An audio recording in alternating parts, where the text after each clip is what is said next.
Matiz, hörmətli abunəçilərimiz, bu videomuzda sizlərə avtosalonunuza egelədən satıb bərərə gəlib duran Matiz avtomobilimizi göstərib reklama qılıb bərəmiz axırınaca görüb güzətib bərərəsə.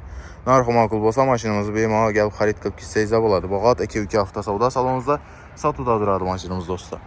Pəstə bizə bilən bağlanış üçün nomerlərini qaldırıb ötəmə. Matizimiz 2008-ci ildə işləb çıxarılan yürgəni 183 min kilometr.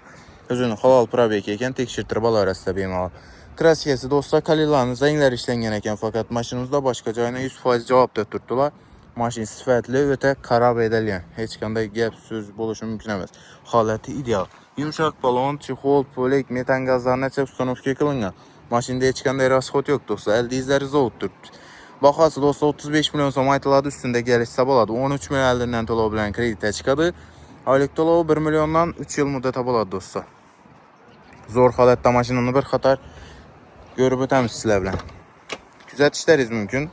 Mat uyğun salon qısmam. Maşinamız polüks boladı. Polek çixollarının zorlarından, qımmatlarından koyulğan maşınımıza özünü yürüyən probekinə göstərib ötəmən sizlərə dostlar. 183.175 probek yük tutdu maşınımız. Təyar halətdə. Bemal ustalarınıza göstərib tekşirtirib alarəsdə. Maşının haləti ideal dostlar.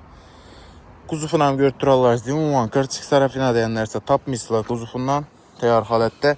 Maşınımıza metan qazlar ustanovka qılınğan aytıb ötkənimləyin. Əldə izləri zovud halətində durdu maşının.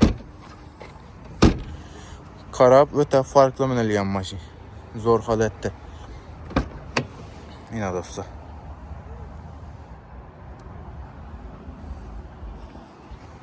Zor səslənədə. Motor kısmını ham görüb ötəmiz.